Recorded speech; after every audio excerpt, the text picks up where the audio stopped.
आजिर ये उपासना जेते समस्ते जोग देइछन्ति समस्त को मध्य कृतज्ञता एवं भक्तिपूर्ण नमस्कार जनाए। आपमानकर उद्योगपूर्ण उपस्थिति मंडली को उत्साहित करि पारुछि। ए सबु द्वारा प्रभु गौरवान्वित हुअन्तु।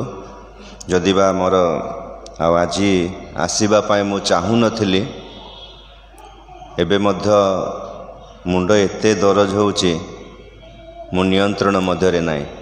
गाड़ी चलाउछि केतेबेले कौन हब मु ए भयरे मध्य आसीछि। तथापि मंडली सेवा कार्य जदि अछि आमको एहिपरि स्थान मानकरे पहुँचीबार मध्य बाध्य अटे। तेणु ए कष्ट मध्यरे मध्य प्रभु मते आसीबा पाई देले। आ मु आसीबा पूर्वरु आमनकर डिकन सुंदर भाव उपासना को परिचालना करी आसिचंती। प्रभु निश्चित एहिपरि दास माननकु प्रभु मंडली रे रखिचंती। आमे आशा करूअछु, अपेक्षा करूअछु एहिपरि जणे प्रभुंकर सेवक माने मंडली रे ठिया हुअन्तु। कारण सबु बेले आमे जे अन्य माननक ठारु सुनिबा, अन्य माननक द्वारा वाक्य प्रार्थना उपासना परिचालना करिबा, ए सब अन्य माननक द्वारा परिचालित हेबा केवल सेतिकी यथेष्ट नुहे। मंडली पाए निज मंडलीर सेवक माने प्रस्तुत हेबा आजिर दिन में प्रयोजनीय आवश्यक। तेणु प्रभु समस्त को मध्य बहुल रूपे आशीर्वाद करंतु। आसंतु आजिर ध्यान निमंते प्रभु वाक्य आमे पढ़िबा। रोमियो मंडली निकट को प्रेरित पाउलंकर पत्र 10 पर्वर प्रथम पद। रोमियो मंडली निकट को प्रेरित पाउलंकर पत्र 10 पर्व तार प्रथम पद आमे पढ़िबा। मु अनुरोध करी आमनक मध्यरे सत्यानंद नायक से ताहा पाठ करिवे। हे भाई माने से माने जेपरि परित्राण पांती एहा मोर हृदयर बांछा एवं सेमानक निमंते ईश्वरंकर छामुरे मोहर प्रार्थना। धन्यवाद। आसंतु इस समय आजिर वाक्य पाए संक्षिप्त आमे प्रार्थना करिबा। प्रिय प्रभु, तुमको धन्यवाद देउछु जो वाक्य आमानकर सम्मुखरे रखिल, से वाक्य जेपरि आमे बुझिबो। पवित्र आत्मा परमेश्वर तुमरी पवित्र उपस्थिति दे आमानको कथा कुह प्रभु। आमानकर विश्वासर जीवन को से जीवंत वाक्य ही आउरे उत्साहित करिवो। आमे प्रत्येक को साहाय्य कर। महिमा प्रशंसा गौरव तुमरी हो। यीशुको प्रिय नाम रे क्षुद्र प्रार्थना मागुअछु, आमेन। Hallelujah, hallelujah, hallelujah. तो आजिर शास्त्रांश रे साधु पाउल एक प्रार्थनार विषय उल्लेख करुछन्ति। 10 पदर प्रथम पदरे पाउल कहउछन्ति, हे भाई माने से माने जेपरि परित्राण पांती एहा मोहर हृदयर बांछा एवं सेमानक निमंते ईश्वरंक छामुरे मोहर प्रार्थना। तो साधु पाउलंकर प्रार्थना, साधु पाउलंकर चिंता, साधु पाउलंकर एक इच्छा होउची जेपरि मंडली समस्ते परित्राण प्राप्त हुअन्तु। आज जगत मध्य आमे जेते समस्ते ख्रीष्ट विश्वासी भाव रे ताहांकर अनुगामी तांकर निकटवर्ती हेउछु, उपासना प्रार्थना मध्य देई तांकरी उद्देश्य आमे व्यवर्त हेउछु। आमानकर विश्वासर मूल रे रहिछे जे आमे समस्तक निमंते परित्राण। परित्राण बिना ए जगत रे जणे विश्वासी हेउ किंबा जगतर जो जणे जागतिक व्यक्ति हेउ तार कौनसी विषय लाभ नाही। प्रभु जीशु कहिले, यदि आमे समग्र जगत लाभ करे यदि आमे परित्राण हराउ तेबे कि लाभ। आज आमानक प्रत्येकଙ୍କ ପାଇଁ प्रभु से परित्राण प्रभु अपेक्षा करि अछन्ति। आमे प्रत्येक तांकोठारे जो परित्राण आमे समस्ते प्राप्त हो, यह ईश्वरंकर इच्छा। तेणु ए जगत रे जेतेबेले साधु पाउल सेवा कार्य करू करू से रोमियो मंडली सेठाकार लोक मानकर विषय को से शुणुछन्ति, सेतेबेले तांकर एकमात्र प्रार्थना हेउची कोन, से माने जे परित्राण प्राप्त हुअन्ति। एहा पाउल केवल प्रार्थना करुछन्ति ताहा नुहे, पाउलंकर इच्छा होउची ପାଉଲଙ୍କର ମନର ହୃଦୟର ବାଞ୍ଛା ହେଉଛି ଯେ ସେମାନେ ଯେପରି ପରିତ୍ରାଣ ପ୍ରାପ୍ତ ହୁଅନ୍ତି। ଏଥିପାଇଁ ସେ ଲେଖୁଛନ୍ତି ସେମାନେ ଯେପରି ପରିତ୍ରାଣ ପାଆନ୍ତି ଏହା ମୋର ହୃଦୟର ବାଞ୍ଛା। ଆଜି ଖ୍ରୀଷ୍ଟ ବିଶ୍ୱାସୀ ପ୍ରତ୍ୟେକଙ୍କର ହୃଦୟର ବାଞ୍ଛା ହେବା ଦରକାର ଯେ ଆମେ ଯେପରି ପରିତ୍ରାଣ ପ୍ରାପ୍ତ ହେଉ। ଆମେ ପରସ୍ପର ପାଇଁ ପ୍ରତ୍ୟେକଙ୍କର ଏକ ଇଚ୍ଛା ହେବା ଦରକାର ଯେପରି ଆମେ ସମସ୍ତେ ପରିତ୍ରାଣ ପାଇବା। ତେଣୁ ଆମେ ଏହି ସ୍ଥାନରେ ସାଧୁ ପାଉଲଙ୍କର ଗୋଟେ ବଡ଼ ଇଚ୍ଛାର ବିଷୟ ଦେଖୁଛନ୍ତି ଯେ ରୋମୀୟ ମଣ୍ଡଳୀର ପ୍ରତ୍ୟେକ ବିଶ୍ୱାସୀମାନେ ଯେପରି ସେମାନେ ପରିତ୍ରାଣ ପ୍ରାପ୍ତ ହୁଅନ୍ତି। ଆଜି ଜଗତରେ ଯେତେ ପ୍ରକାର ବିଷୟ ଆମେ ଦେଖୁଛୁ, ବିଭିନ୍ନ ପ୍ରକାର ସିଷ୍ଟମର ଜିନିଷ ଆଜି ବିକ୍ରି ହେଉଛି। ଜଗତରେ ସବୁ ପ୍ରକାର ବିଷୟ ଆମେ ହୁଏତ ପାଇପାରୁଛୁ। ଆମେ ସାଧାରଣ ଚପଲ ଠାରୁ ଆରମ୍ଭ କରି ଆମମାନଙ୍କର ପ୍ରତିଟି ଆବଶ୍ୟକ ବିଷୟ ଗୁଡ଼ିକ ବଜାରରେ ଆମେ ପାଉଛୁ। କୌଣସି ବିଷୟ ପାଉନାହୁଁ ଏପରି ବିଷୟ କିଛି ନାହିଁ। ବଜାରରେ ସବୁ କିଛି ଆଭେଲେବୁଲ୍। ବଜାର ଦୋକାନ ମାନଙ୍କରେ ସବୁ କିଛି ଆମେ ପାଇଯିବା। ଯଦି ଯେଉଁ ଜିନିଷ ଆମେ ପାଉନାହୁଁ ସେଟା ଅନଲାଇନ୍ରେ ଆମେ ପାଇଯାଉଛୁ। ପାଉଛୁ କି ନାହିଁ? ଯେଉଁ ଜିନିଷ ଆମେ ଆମମାନଙ୍କର ବଜାର ଭିତରେ ପାଇପାରୁନାହୁଁ ତାହା ଆମେ ଅନଲାଇନ୍ରେ ପାଇଯାଉଛୁ। ସେ ଅନଲାଇନ୍ର ଆମ ରାଜ୍ୟର ହେଉ କିମ୍ବା ଅନ୍ୟ ରାଜ୍ୟର ହେଉ କିମ୍ବା ବିଦେଶର ହେଉ, ଅନଲାଇନ୍ରେ ତାହା ଆମମାନଙ୍କର ନିଜ ଗୃହକୁ ଆସିଯାଉଛି। କହିବାକୁ ଗଲେ ଜଗତର ସବୁ ବିଷୟ ଆଭେଲେବୁଲ୍ ଆଉ ସବୁ କିଛି ଆମେ ପାଇଯାଉଛୁ। ଯେପରି ଜଗତର ସବୁ ବିଷୟ ଆମେ ପାଇଯାଉଛୁ ସେମିତି ପରିତ୍ରାଣ ମଧ୍ୟ ଆଜି ଜଗତରେ ଉପଲବ୍ଧ। Hallelujah, hallelujah. ଜଗତର ସବୁ ବିଷୟ ଯେପରି ଆମେ ପାଇଯାଉଛୁ ଉପଲବ୍ଧ, ସେହିପରି ଆଜିର ସମୟରେ ପରିତ୍ରାଣ ମଧ୍ୟ ଉପଲବ୍ଧ। ଆମେ ସମସ୍ତଙ୍କୁ ପରିତ୍ରାଣ ଦେବା ପାଇଁ ପ୍ରଭୁ ଯୀଶୁ ଏ ଜଗତ ମଧ୍ୟକୁ ଆସିଲେ ଆଉ ସେ ସମସ୍ତଙ୍କ ନିମନ୍ତେ ପରିତ୍ରାଣ ସାଧନ କରିଅଛନ୍ତି। ଯେଉଁଦିନ ପ୍ରଭୁ ଯୀଶୁ ସମସ୍ତଙ୍କର ମୁକ୍ତିର ମୂଲ୍ୟ କ୍ରୁଶ ଉପରେ ଦେଲେ, ସେ ମୃତ୍ୟୁଭୋଗ କଲେ ଏବଂ ତୃତୀୟ ଦିବସରେ ଉତ୍ଥିତ ହେଲେ, ସେହି ସମୟଠାରୁ ଆଜି ପର୍ଯ୍ୟନ୍ତ ସମଗ୍ର ଜଗତ ନିମନ୍ତେ ପରିତ୍ରାଣ ଉପଲବ୍ଧ। ସମସ୍ତେ ପରିତ୍ରାଣ ପାଇପାରିବେ, ସମସ୍ତେ ପରିତ୍ରାଣ ପାଇପାରିବେ।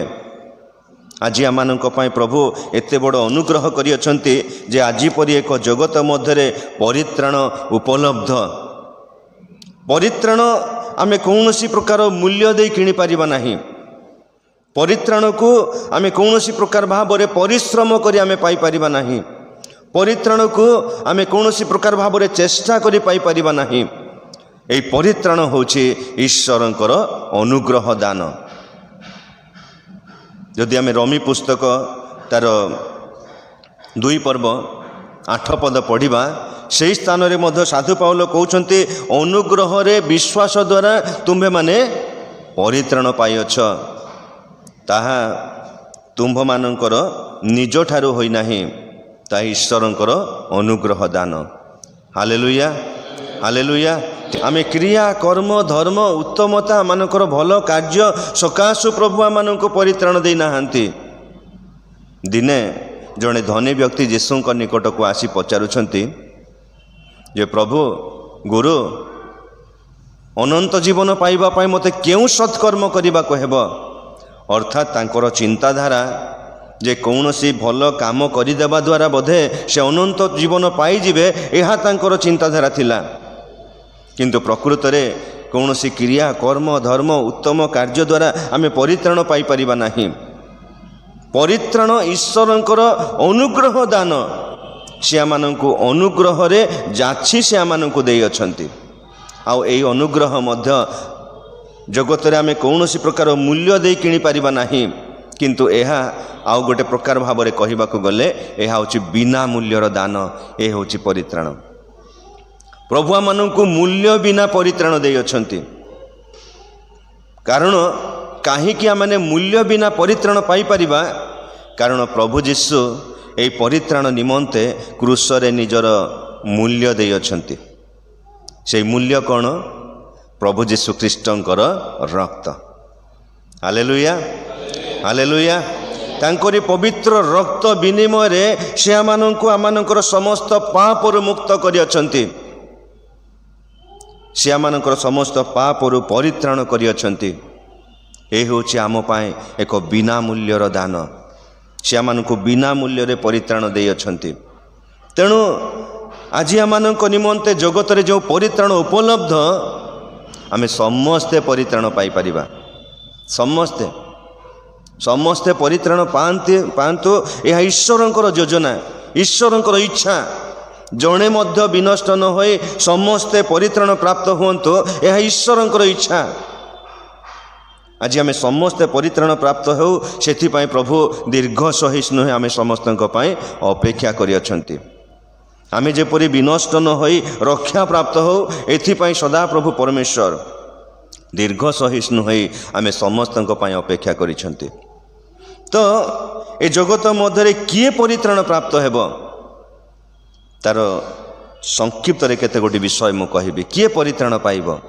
ଆଜି ଯେଉଁ ବିନା ମୂଲ୍ୟରେ ଯେଉଁ ପରିତ୍ରାଣ ଉପଲବ୍ଧ, ଆଜି ସମଗ୍ର ଜଗତ ପରିତ୍ରାଣ ପାଇବାକୁ ପାରିବା, ତେବେ କିଏ ପରିତ୍ରାଣ ପାଇବ? ପ୍ରଥମ ବିଷୟ ହେଉଛି ଯେ ମନ ପରିବର୍ତ୍ତନ କରିବ। ଏ ଜଗତରେ ଯେମିତି ଚିନ୍ତାଧାରା ନେଇ ଆମେ ବଞ୍ଚୁଛୁ, ସେହି ଚିନ୍ତାଧାରା ନେଇ ଆମେ ସ୍ୱର୍ଗ ରାଜ୍ୟ ପର୍ଯ୍ୟନ୍ତ ପହଞ୍ଚି ପାରିବା ନାହିଁ। ଏ ଜଗତର ଚିନ୍ତାଧାରା, ଜଗତର ଢାଞ୍ଚା, ତାର ଗୋଟେ ପରିବର୍ତ୍ତନ ଆସିବା ଆବଶ୍ୟକ। ଜଗତର ଚିନ୍ତାଧାରା, ଜଗତର ଭାବନାର ଏକ ପରିବର୍ତ୍ତନ ଆସିବା ଆବଶ୍ୟକ। ଯେ ପର୍ଯ୍ୟନ୍ତ ଆମେ ପରିବର୍ତ୍ତନ ହେବା ନାହିଁ, ସେ ପର୍ଯ୍ୟନ୍ତ ଆମ ଜୀବନରେ ସେହି ପରିତ୍ରାଣକୁ ଉପଲବ୍ଧି କରିପାରିବା ନାହିଁ। ଆମମାନଙ୍କର ଜୀବନରେ ଗୋଟେ ପରିବର୍ତ୍ତନ ଆବଶ୍ୟକ। ତେଣୁ ପ୍ରଭୁ ଯୀଶୁ ଯେତେବେଳେ ସେ ସେବା କାର୍ଯ୍ୟର ପ୍ରଥମ ପ୍ରଚାର କରୁଛନ୍ତି, ଯଦି ଆମେ ମାର୍କ ପୁସ୍ତକ 1 ପର୍ବ ତାର 15 ପଦ ଆମେ ପଢ଼ିବା, ସେହି ସ୍ଥାନରେ ପ୍ରଭୁ ଯୀଶୁ ଗୋଟେ ସୁନ୍ଦର ବିଷୟ ଉଲ୍ଲେଖ କରୁଛନ୍ତି। କାଳ ସମ୍ପୂର୍ଣ୍ଣ ହେଲାଣି, କାଳ ସମ୍ପୂର୍ଣ୍ଣ ହେଲାଣି, ଈଶ୍ୱରଙ୍କର ରାଜ୍ୟ ସନ୍ନିକଟ, ଈଶ୍ୱରଙ୍କ ରାଜ୍ୟ ସନ୍ନିକଟ, ମନ ପରିବର୍ତ୍ତନ କର, ମନ ପରିବର୍ତ୍ତନ କର ଓ ସୁସମାଚାରରେ ବିଶ୍ୱାସ କର। ସୁସମାଚାରରେ ବିଶ୍ୱାସ କର। ପ୍ରଭୁ ଯୀଶୁ ଏଇଠି ତାଙ୍କର ସୁସମାଚାର, ପ୍ରଥମ ସୁସମାଚାର ସେ ଘୋଷଣା କରି କହୁଛନ୍ତି ଯେ ମନ ପରିବର୍ତ୍ତନ କର ଓ ସୁସମାଚାରରେ ବିଶ୍ୱାସ କର। ଆଜି ପ୍ରତ୍ୟେକ ବିଶ୍ୱାସୀର ଗୋଟେ ମନ ପରିବର୍ତ୍ତନର ଆବଶ୍ୟକତା ଅଛି। ଯଦି ମନ ପରିବର୍ତ୍ତନ ନାହିଁ, ତେବେ ଆମେ କୌଣସି ପ୍ରକାର ଭାବରେ ଏ ଜଗତରେ ରକ୍ଷା ପାଇପାରିବା ନାହିଁ। ଆମେ ପ୍ରତ୍ୟେକଙ୍କ ପାଇଁ ସେହି ମନ ପରିବର୍ତ୍ତନର ଆବଶ୍ୟକତା। ଆମେ ପ୍ରତ୍ୟେକ ମନ ପରିବର୍ତ୍ତନ କରୁ। ପ୍ରଭୁ ଆମମାନଙ୍କୁ ସେହି ବିଷୟ ଆଜି ଅପେକ୍ଷା କରିଅଛନ୍ତି। ପ୍ରଭୁ ଆମମାନଙ୍କୁ ପ୍ରତି ସମୟରେ ସେହି ମନ ପରିବର୍ତ୍ତନର ଆହ୍ୱାନ ଦେଉଅଛନ୍ତି। ଆମେ ଆଜି କେତେ ଦୂର ଏ ଜଗତ ମଧ୍ୟରେ ଏକ ମନ ପରିବର୍ତ୍ତନ ଜୀବନ କାଟିବାକୁ ପାରୁଛୁ?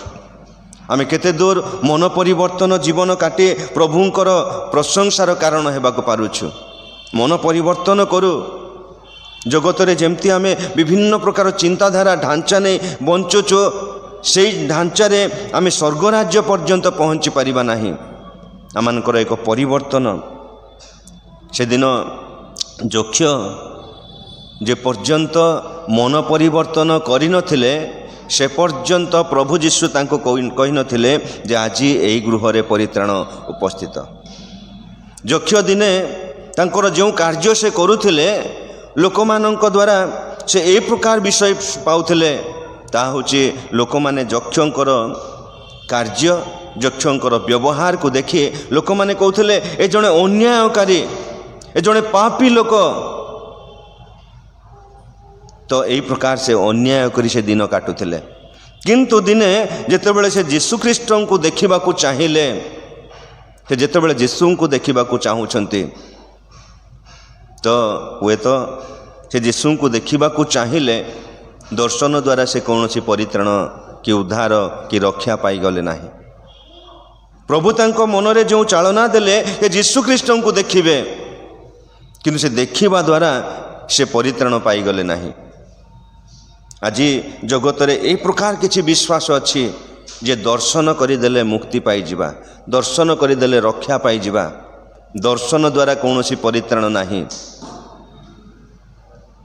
ପ୍ରଭୁ ଯୀଶୁ ଯେତେବେଳେ ଯେଉଁ ବାଟ ଦେଇ ଯାଉଛନ୍ତି, ସେ କେବଳ ଦେଖିଲେ ତାହା ନୁହେଁ, ସେ ଯୀଶୁଙ୍କର ଯୀଶୁ ଯେଉଁ ବାଟ ଦେଇ ଯାଉଛନ୍ତି ସେଇ ବାଟ ଦେଇ ସେ ମଧ୍ୟ ଗଲେ, ଆଉ ବାଟର ଆଗକୁ ଦୌଡ଼ି ଗଲେ, ଆଉ ଡିମିରି ଗଛରେ ଚଢ଼ିଲେ। ଯୀଶୁ ଯେଉଁ ବାଟ ଦେଇ ଯାଉଛନ୍ତି ସେ ମଧ୍ୟ ସେଇ ବାଟ ଦେଇ ଗଲେ, ତଥାପି ତା ଜୀବନରେ ପରିତ୍ରାଣ କି ଉଦ୍ଧାର ପାଇପାରିଲେ ନାହିଁ।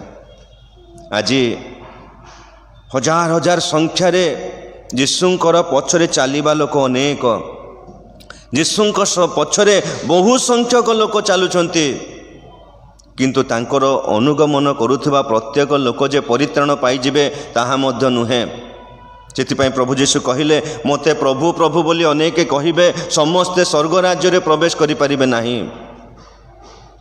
ଯେଉଁମାନେ ତାଙ୍କ ପଛରେ ଆଜି ବହୁ ସଂଖ୍ୟକ ତାଙ୍କ ପଛରେ ଆମେ ଚାଲୁଛୁ, ଆମେ ଯେ ପରିତ୍ରାଣ ପାଇଯିବା ତାହା ମଧ୍ୟ ନୁହେଁ। ସେଦିନ ପ୍ରଭୁ ଯୀଶୁ ଯେତେବେଳେ ଲୋକମାନଙ୍କ ନିକଟରେ ବିଭିନ୍ନ ପ୍ରକାର ଭାବରେ ସୁସମାଚାର ପ୍ରଚାର କରୁଥିଲେ, ବହୁ ସଂଖ୍ୟକ ଲୋକ ତାଙ୍କର ଅନୁଗମନ କରୁଥିଲେ। ହୁଏତ ସେମାନଙ୍କର ଚିନ୍ତାଧାରା କ'ଣ ଥିଲା? ଲୋକମାନେ ତାଙ୍କ ଅନୁଗମନ କରୁଥିଲେ କେହି କେହି ରୋଗ ସୁସ୍ଥ ହେବାର ଦେଖିବା ପାଇଁ, କେହି କେହି ରୋଗରୁ ସୁସ୍ଥ ହେବା ପାଇଁ, କେହି କେହି ଆଶ୍ଚର୍ଯ୍ୟ କାର୍ଯ୍ୟ ସବୁ ଦେଖିବା ପାଇଁ, କେହି କେହି ଆଉ ଯୀଶୁଙ୍କର ବାକ୍ୟ ଶୁଣିବା ପାଇଁ, କେହି କେହି ସେହି ସ୍ଥାନମାନଙ୍କରେ ଖାଇବା ପିଇବା ବ୍ୟବସ୍ଥା ହେଉଥିଲା ସେହି ସ୍ଥାନରେ ଖାଇବା ପାଇଁ, ବିଭିନ୍ନ ପ୍ରକାର ଚିନ୍ତାଧାରା ନେଇ ତାହାଙ୍କର ଅନୁଗମନ କରୁଥିଲେ। ଆଜି ମଧ୍ୟ ଆମେ ଯେତେବେଳେ ପ୍ରଭୁଙ୍କର ଅନୁଗମନ, ପ୍ରଭୁଙ୍କର ପଛରେ ଚାଲୁଛୁ, ତ ଏହା ହୁଏତ ଆମମାନଙ୍କର ଚିନ୍ତାଧାରା କେତେବେଳେ କେତେବେଳେ ଭିନ୍ନ ଭିନ୍ନ, ନିଜର ଆଉ ଲାଭ ନିମନ୍ତେ ଆମେ ତାଙ୍କର ଅନୁଗମନ କରିବା ପାଇଁ ଚେଷ୍ଟା କରିଥାଉ।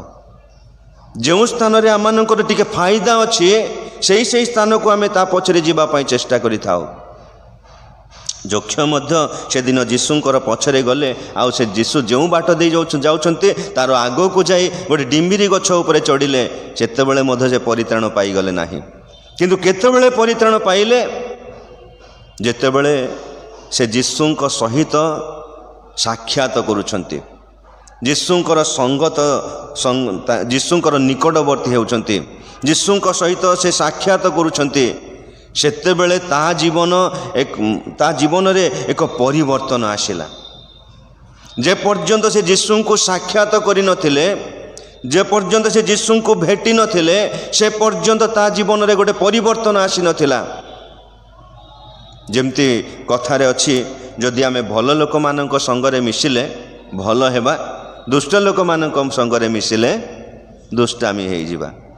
ଆମେ ଯେତେବେଳେ ଛୋଟ ବେଳେ ପାଠ ପଢ଼ୁଥିଲୁ, ସେତେବେଳେ ବାପା ମା ପ୍ରାୟ କହନ୍ତି ଯେ ତୁମେ ଦୁଷ୍ଟମାନଙ୍କର ସାଙ୍ଗମାନଙ୍କ ସହିତ ମିଶ ନାହିଁ। ଗୀତ ସଂହିତାରେ ଲେଖା ଅଛି, ଦୁଷ୍ଟମାନଙ୍କର ମନ୍ତ୍ରଣାରେ ଚାଲ ନାହିଁ, ପାପୀମାନଙ୍କର ମାର୍ଗରେ ଠିଆ ହୁଅ ନାହିଁ, ନିନ୍ଦକମାନଙ୍କର ସଭାରେ ବସ ନାହିଁ। କାରଣ ଆମେ ଯଦି ସେଇମାନଙ୍କ ସଙ୍ଗତ ଧରିବା, ତେବେ ନିଶ୍ଚିତ ଆମ ଜୀବନ ମଧ୍ୟ ସେମିତି ଦୁଷ୍ଟତାରେ ପରିପୂର୍ଣ୍ଣ ହେବ। ଆଜି ମଣ୍ଡଳୀର ଅନେକ ମଧ୍ୟ ସେମାନଙ୍କର ଭଲ ସାଙ୍ଗମାନଙ୍କୁ ଛାଡ଼ି, ଭଲ ବୁଦ୍ଧି ଛାଡ଼ି, ଭଲ ବ୍ୟବହାର ଛାଡ଼ି, ଭଲ ସ୍ଥାନ ଛାଡ଼ି ଯେତେବେଳେ ଭୁଲ ଜାଗାମାନଙ୍କରେ ଯାଆନ୍ତି, ନିଶ୍ଚିତ ସେମାନେ ମଧ୍ୟ ଭୁଲରେ ପଡ଼ିଯାଆନ୍ତି। ଯକ୍ଷ ଯେତେବେଳେ ସେ ଯୀଶୁଙ୍କ ସହିତରେ ସାକ୍ଷାତ କଲେ, ଯୀଶୁଙ୍କୁ ସାକ୍ଷାତ କଲେ, ସେତେବେଳେ ଯୀଶୁଙ୍କର ସେହି ଉତ୍ତମତା ତାଙ୍କ ଜୀବନକୁ ପରିବର୍ତ୍ତନ କରିଦେଲା। Hallelujah, hallelujah. ସେଥିପାଇଁ ଯୀଶୁଙ୍କୁ ସେ କହୁଛନ୍ତି, ଯାହାଠାରୁ ମୁଁ ଗୋଟିଏ ଟଙ୍କା ନେଇଛି ତାର 4 ଗୁଣରେ ମୁଁ ଫେରେଇ ଦେବି। ପ୍ରଭୁ ଯୀଶୁ ଯେତେବେଳେ ତାଙ୍କଠାରୁ ସେହି ପରିବର୍ତ୍ତନ ଦେଖିଲେ, ସେତେବେଳେ ପ୍ରଭୁ ଯୀଶୁ କହୁଛନ୍ତି, ଆଜି ଏହି ଗୃହରେ ପରିତ୍ରାଣ ଉପସ୍ଥିତ। Hallelujah, hallelujah. ପ୍ରଭୁ ଆମମାନଙ୍କ ଜୀବନରେ ସେ ପରିବର୍ତ୍ତନ ଅପେକ୍ଷା କରୁଛନ୍ତି। ଯଦି ଆମମାନଙ୍କର ଜୀବନରେ ପ୍ରଭୁ ପରିବର୍ତ୍ତନ ଦେଖିବେ, ସେଦିନ କହିବେ, ଆଜି ତୁମେ ପରିତ୍ରାଣ ପାଇଅଛ, ଆଜି ଏଇ ଭାଇ ପରିତ୍ରାଣ ପାଇଅଛି, ଆଜି ସେଇ ଭଉଣୀ ପରିତ୍ରାଣ ପାଇଅଛି। ପ୍ରଭୁ ଯୀଶୁ ନାମ ଧରି କହିବେ। ଆଜି ଆମମାନଙ୍କ ପାଇଁ ପ୍ରଭୁ ଏପରି ଏକ ସୁନ୍ଦର ଆହ୍ୱାନ ଦେଇଅଛନ୍ତି। ଆଜି ପରିତ୍ରାଣ ଜଗତ ମଧ୍ୟରେ ଉପଲବ୍ଧ। କିଏ ପରିତ୍ରାଣ ପାଇବେ? ଯେ ମନ ପରିବର୍ତ୍ତନ କରିବେ। ସେଦିନ ନିନିବିର ଲୋକମାନଙ୍କର ଜୀବନକୁ ଦେଖୁ, ସେମାନେ ଦୁଷ୍ଟତାରେ ପରିପୂର୍ଣ୍ଣ, ପାପରେ ଭ୍ରଷ୍ଟ ହୋଇଯାଇଥିଲେ। ଏପରି ସ୍ଥଳରେ ସଦାପ୍ରଭୁ ପରମେଶ୍ୱର ଜୁନସଙ୍କୁ ପ୍ରେରଣ କରୁଛନ୍ତି। ଜୁନସ ଯାଇ ଯେତେବେଳେ ସେ ଅଞ୍ଚଳରେ ସୁସମାଚାର ପ୍ରଚାର କଲେ, ତାଙ୍କରି ପ୍ରଚାର ଶୁଣି ଲୋକମାନେ ମନ ପରିବର୍ତ୍ତନ କରି ଉପବାସର ସହିତ ଖେଦ କ୍ରନ୍ଦନ କରି ପ୍ରଭୁଙ୍କ ନିକଟରେ ପ୍ରାର୍ଥନା କଲେ ପ୍ରଭୁ ସେଇ ମନ ପରିବର୍ତ୍ତନ ଦେଖିଲେ ନିନିବି ପରି ଏକ ବିନାଶ ନଗରକୁ ପ୍ରଭୁ ରକ୍ଷା କରୁଛନ୍ତି। Hallelujah hallelujah. ନିନିବି ପରି ଏକ ବିନାଶ ହୋଇଯାଉଥିବା ନଗରକୁ ପ୍ରଭୁ ଉଦ୍ଧାର କଲେ, ସେମାନେ ସମସ୍ତେ ରକ୍ଷା ପ୍ରାପ୍ତ ହେଲେ।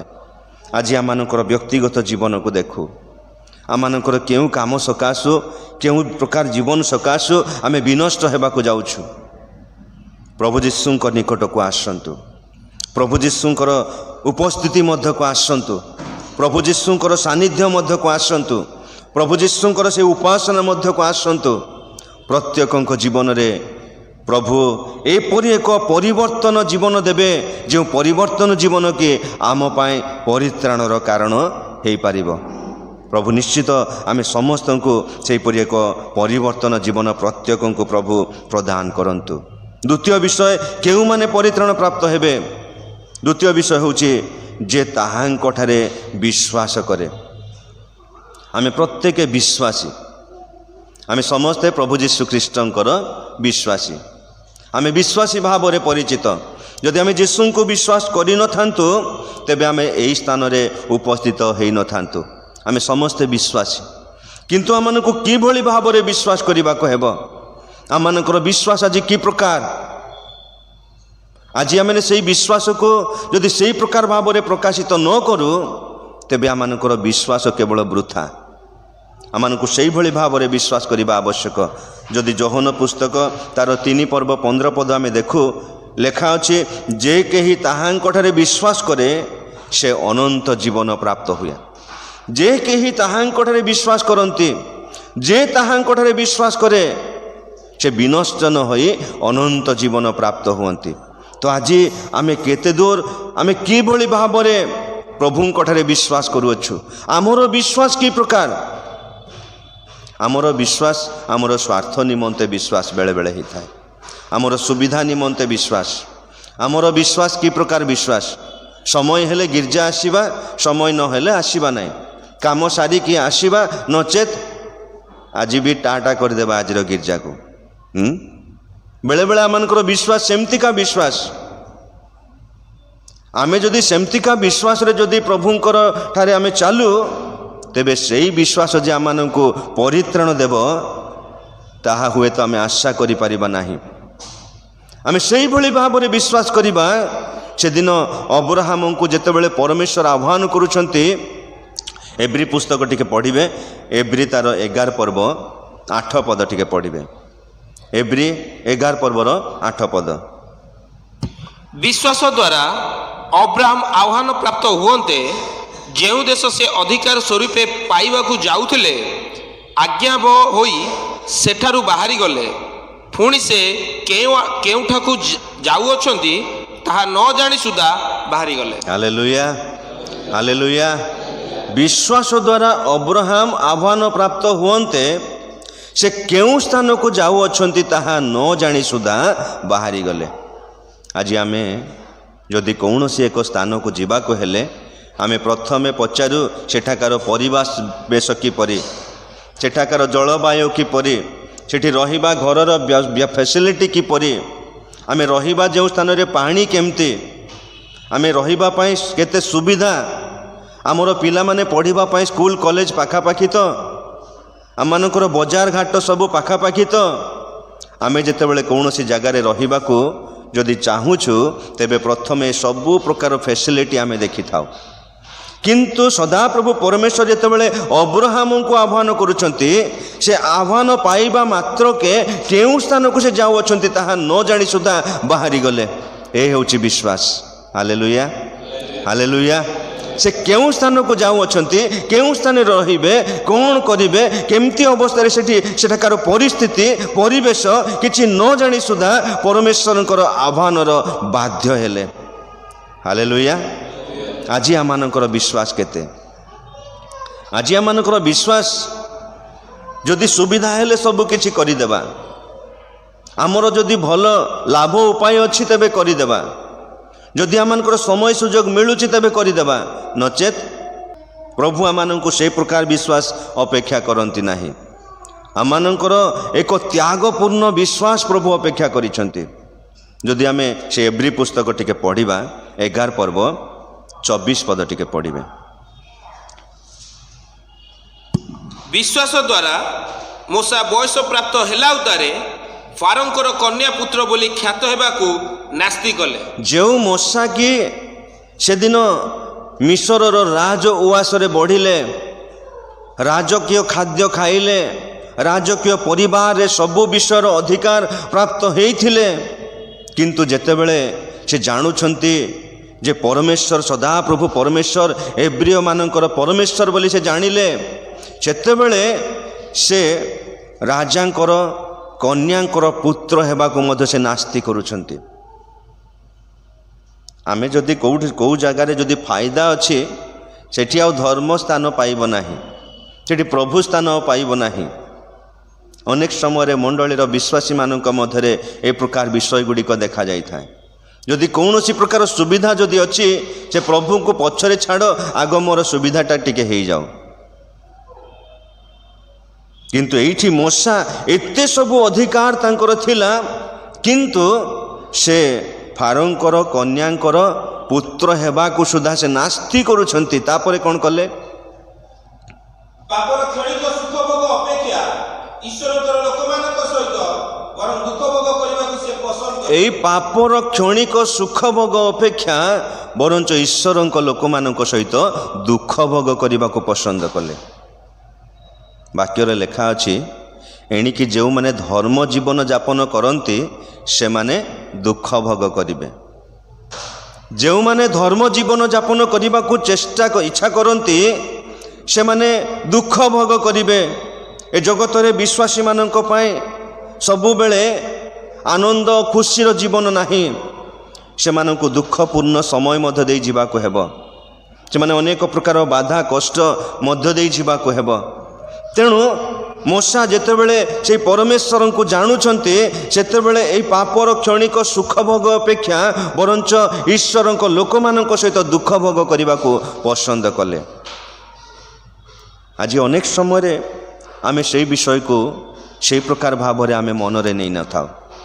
ଯଦି କାହାରି କିଛି କଷ୍ଟକର ବିଷୟ ପଡ଼ିଛି, କାହାରି ଯଦି କିଛି କଷ୍ଟ ସମୟ ଆସିଛି, ହୁଏତ ସେ କଷ୍ଟରେ ଥିବା ଲୋକମାନଙ୍କୁ ଆମେ ସହଯୋଗ କରିବାକୁ ରାଜି ନଥାଉ। ଯଦି କୌଣସି ପରିବାରରେ ଦୁଃଖ ପଡ଼ିଛି, ସେ ଦୁଃଖୀ ପରିବାରକୁ ଯାଇ ଟିକେ ବସିବା, ସେମାନଙ୍କର ଦୁଃଖ ବୁଝିବା, ହୁଏତ ଆମେ କେବେ ସେମିତି କିଛି କରିପାରୁ ନାହୁଁ। ଆମେ ବିଶ୍ୱାସୀ ବୋଲି କହୁ, କିନ୍ତୁ ଅନ୍ୟମାନଙ୍କ ସହିତ ଆମମାନଙ୍କର ଦୁଃଖର ସହଭାଗୀ ହେବାର କେବେ ଆମେ ମନେ କରି ନଥାଉ। ଏ ହେଉଛି ଆମମାନଙ୍କର ବିଶ୍ୱାସ।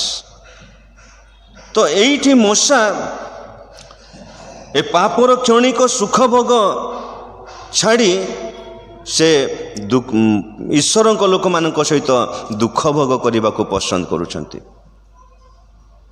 ତାପରେ ମିଶରର ସମସ୍ତ ଧନ ଅପେକ୍ଷା ଖ୍ରୀଷ୍ଟଙ୍କ ନିନ୍ଦାର ସହଭାଗୀ ହେବା ଶ୍ରେଷ୍ଠ। ମିଶରର ସମସ୍ତ ଧନ ଅପେକ୍ଷା ଖ୍ରୀଷ୍ଟଙ୍କର ନିନ୍ଦାର ସହଭାଗୀ ହେବା ପାଇଁ ସେ ଇଚ୍ଛା କଲେ। ଏ ହେଉଛି ମୋଶାଙ୍କର ବିଶ୍ୱାସ। ଆଜି ଆମେ କେତେ ଦୂର ପ୍ରଭୁଙ୍କଠାରେ ସେହି ବିଶ୍ୱାସରେ ଅଛୁ। ଯଦି ଆମମାନଙ୍କର ବିଶ୍ୱାସ ଉପରେ ଟିକେ ବାଧା ଆସିବ, ହୁଏତ ସାଙ୍ଗେ ସାଙ୍ଗେ ଆମେ ଆମମାନଙ୍କର ବିଶ୍ୱାସକୁ ବଦଳେଇ ଦେବାର ମଧ୍ୟ ସମ୍ଭାବନା। କିନ୍ତୁ ମୋଶା ଏ ସମସ୍ତ ବିଷୟକୁ ପଛରେ ପକାଇ ବରଞ୍ଚ ଖ୍ରୀଷ୍ଟଙ୍କ ନିମନ୍ତେ ସେ ନିନ୍ଦା ସହ୍ୟ କରିବା ପାଇଁ ପ୍ରସ୍ତୁତ ହେଲେ, ଖ୍ରୀଷ୍ଟଙ୍କ ନିମନ୍ତେ ଦୁଃଖ ସହ୍ୟ କରିବା ପାଇଁ ପ୍ରସ୍ତୁତ ହେଲେ। ଏ ହେଉଛି ବିଶ୍ୱାସ। କେଉଁମାନେ ପରିତ୍ରାଣ ପ୍ରାପ୍ତ ହେବେ? ଯେଉଁମାନେ ତାହାଙ୍କଠାରେ ବିଶ୍ୱାସରେ ରହିବେ, ଯେଉଁମାନେ ତାହାଙ୍କଠାରେ ବିଶ୍ୱାସ କରିବେ। ଏଣୁ ପାଉଲ ଗୋଟେ ବିଷୟ କହୁଛନ୍ତି, ଯଦି ଆମେ 2 କରନ୍ଥୀୟ ତାର 13 ପର୍ବ 5 ପଦ ଟିକେ ପଢ଼ିବା, ତ ସାଧୁ ପାଉଲ କରନ୍ଥୀୟ ମଣ୍ଡଳୀକୁ ସେ ଯେତେବେଳେ ଦେଖିଲେ ସେମାନଙ୍କର ବିଶ୍ୱାସର ଜୀବନ କ'ଣ, ତେଣୁ ସେଇମାନଙ୍କ ପାଇଁ ଏଇ ବିଷୟ ସେ ଉଲ୍ଲେଖ କରୁଛନ୍ତି।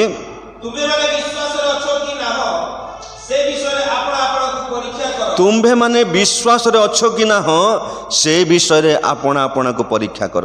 ଆଜି ଆମମାନଙ୍କର ବିଶ୍ୱାସ କେତେ ପ୍ରଭୁଙ୍କଠାରେ ଅଛି? कष्ट आसुथिबा समय बाधा आसुथिबा समय समस्या आसुथिबा समय आमे केते दूर प्रभु कठारे विश्वास रे अछु। आज आम परीक्षा करने को हेब।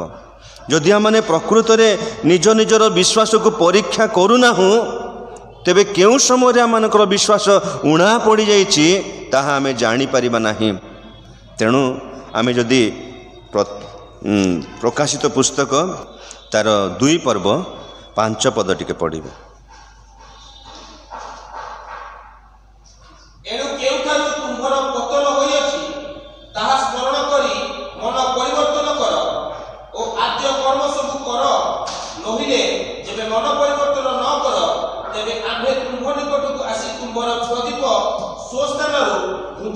Hallelujah hallelujah. प्रभु आज गोटे सुंदर आह्वान आम को देउछंती। आज आम विश्वास जीवन में केतेबेले टिके तल को खसी जाइछु कि विश्वास टिके उणा पड़ जाइछु कि। तेणु केउठारु आम पतन हैला ताहा आमे स्मरण करी मन परिवर्तन करू। जदि आमे मन परिवर्तन न करू तेबे से स्व समय आसबे आम प्रदीप स्व स्थान घुंचाई देबे। जदि मन परिवर्तन करू तांकोठारे से प्रकार भाव में विश्वास रे दृढ़ भाव में रहू निश्चित आमर प्रदीप जलिब आमे प्रभु को साक्षात करने को पारिबा। Hallelujah hallelujah. तो आज आम प्रभु से ही विषय प्रभु अपेक्षा करते केउ माने परित्राण प्राप्त हेबे जो माने ताहांकठारे विश्वास रे रहिबे, जो माने ताहांकठारे विश्वास करिबे। तृतीय विषय संक्षिप्त रे कहिबे जे केउ माने परित्राण प्राप्त हेबे जो माने ताहांकु स्वीकार करिबे। आज आमे प्रभुंकठारे विश्वास करूछु सत, किंतु केते दूर आमे प्रभु को स्वीकार करने को पारुछु। कष्ट आसीबा बेले समस्या आसीबा बेले बाधा आसीबा बेले आमे किभली भाव में प्रभु को स्वीकार करने को पारुछु। क्यों मुहूर्त रे आमने अस्वीकार करिबार मध्य संभावना, किंतु जो माने ताहांकु स्वीकार करते प्रति मुहूर्त रे तांकु स्वीकार करिवे सेई माने परित्राण प्राप्त हेबे। जदि आमने पढ़िबा सेई रोमी पुस्तक 10 पर्व तार 9-10 पद टिके पढ़िबा।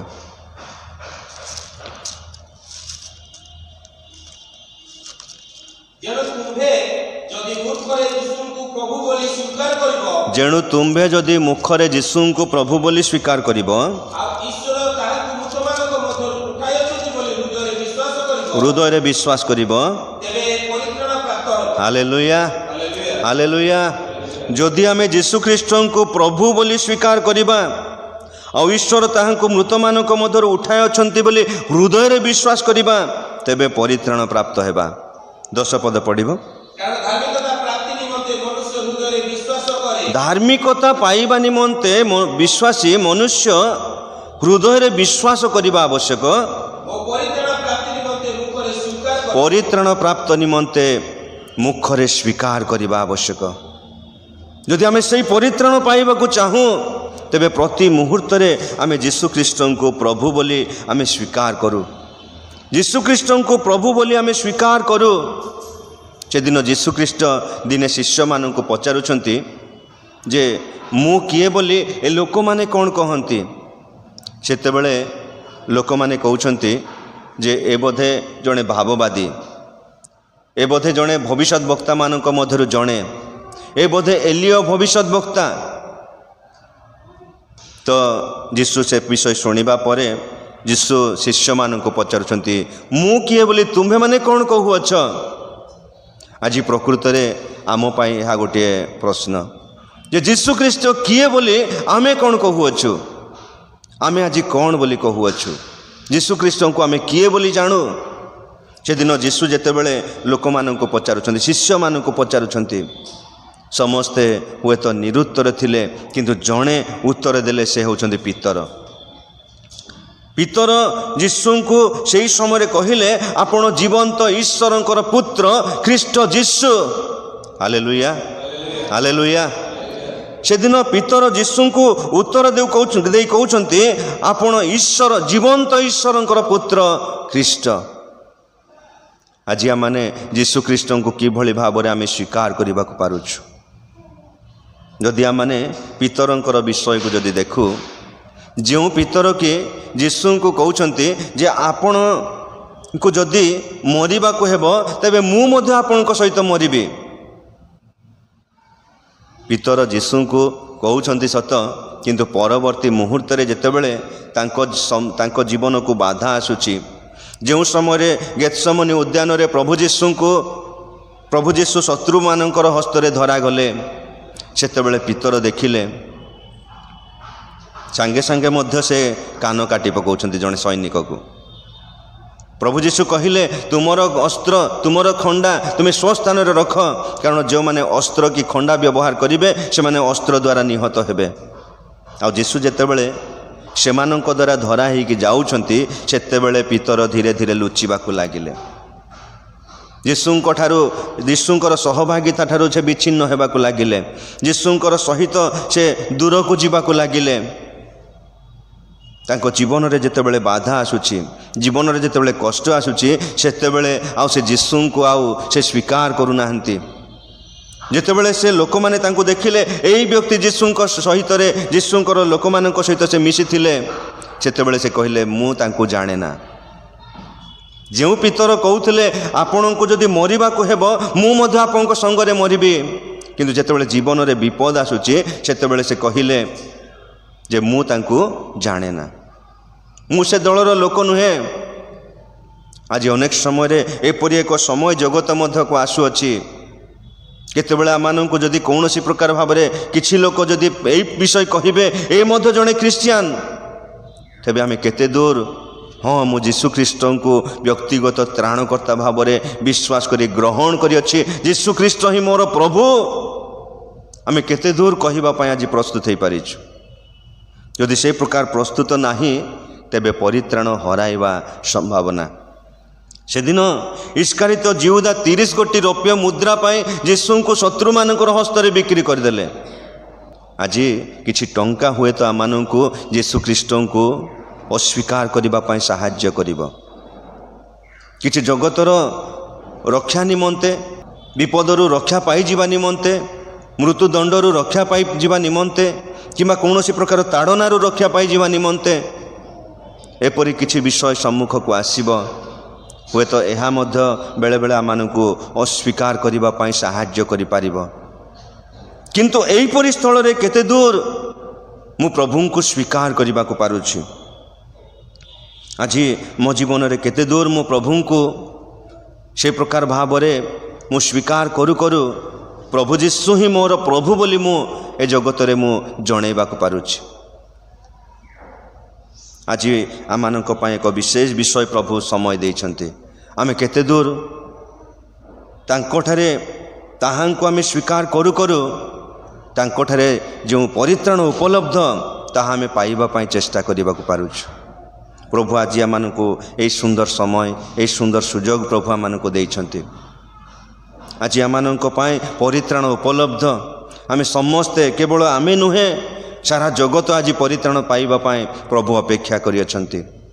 ଆଜିର ଜଗତରେ ପରିତ୍ରାଣ ମଧ୍ୟ ଉପଲବ୍ଧ, ତେବେ କିଏ ପରିତ୍ରାଣ ପାଇବେ? ଆଜି ଆମେ 3 ଗୋଟି ବିଷୟ ଦେଖିଲୁ। ଯେଉଁମାନେ ମନ ପରିବର୍ତ୍ତନ କରନ୍ତି, ଯେଉଁମାନେ ତାହାଙ୍କଠାରେ ବିଶ୍ୱାସ କରନ୍ତି, ଯେଉଁମାନେ ତାହାଙ୍କୁ ସ୍ୱୀକାର କରନ୍ତି।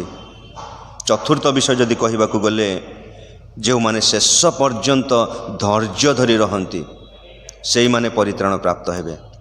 ଆଜି ଆମେ କେତେ ଦୂର ସେହି ପରିତ୍ରାଣ ପାଇବା ନିମନ୍ତେ ମନ ପରିବର୍ତ୍ତନ କରିବାକୁ ପାରିଛୁ? ଆଜି ଆମେ କେତେ ଦୂର ସେହି ପରିତ୍ରାଣ ପାଇବା ପାଇଁ ତାଙ୍କଠାରେ ଦୃଢ଼ ବିଶ୍ୱାସରେ ଅଛୁ?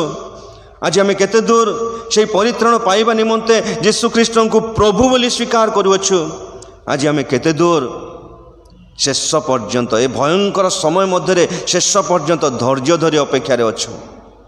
ଯଦି ଆମେ ନିଶ୍ଚିତ এই 4 ଗୋଟି ବିଷୟ ନିଜ ଜୀବନରେ ଯଦି ଆମେ ଆପ୍ଲାଏ କରିବା, 4 ଗୋଟି ବିଷୟକୁ ଯଦି ଆମେ ଜୀବନରେ ଆଉ ତାହା କାର୍ଯ୍ୟରେ ଲଗେଇବା, ନିଶ୍ଚିତ ଆମେ ପ୍ରତ୍ୟେକ ତାଙ୍କଠାରେ ସେହି ପରିତ୍ରାଣ ପାଇବାକୁ ପାରିବା।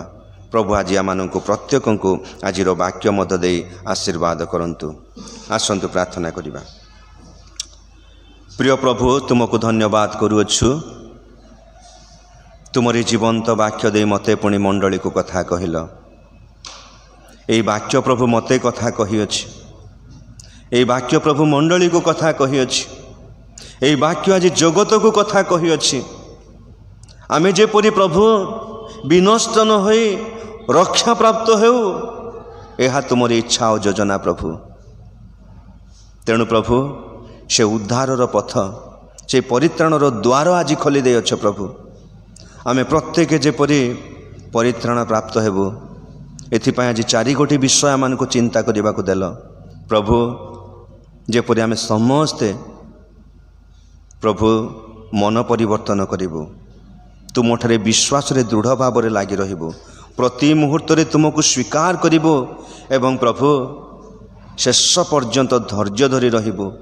ଆମେ ପ୍ରତ୍ୟେକଙ୍କୁ ସାହାଯ୍ୟ କର, ଆମେ ପ୍ରତ୍ୟେକଙ୍କୁ ସେଭଳି ଆଶୀର୍ବାଦ କର। ଆଜି ମଣ୍ଡଳୀର ଯେତେ ସମସ୍ତେ ଉପସ୍ଥିତ ପ୍ରତ୍ୟେକଙ୍କୁ ଆଶୀର୍ବାଦ କର। ପ୍ରତି ପରିବାରର ସବୁ ପ୍ରକାର ସମସ୍ୟା ଗୁଡ଼ିକ ଦୂର କର। ପ୍ରତି ପରିବାରରେ ଶାନ୍ତି ଦିଅ, ପ୍ରତି ପରିବାରରେ ସୁସ୍ଥ ଏବଂ ସୁରକ୍ଷା ଦିଅ। ଆହୁରି ପ୍ରଭୁ ପରାୟଣ ଜୀବନ କାଟୁ କାଟୁ ତୁମଠାରେ ଯେଉଁ ପରିତ୍ରାଣ ଉପଲବ୍ଧ ପ୍ରତ୍ୟେକ ପାଇବା ପାଇଁ ପ୍ରଭୁ ସାହାଯ୍ୟ କର। ମହିମା ପ୍ରଶଂସା ଗୌରବ ତୁମରି ହେଉ। ଯୀଶୁଙ୍କ ପ୍ରିୟ ନାମରେ କ୍ଷୁଦ୍ର ପ୍ରାର୍ଥନା ମାଗୁଅଛୁ, ଆମେନ୍।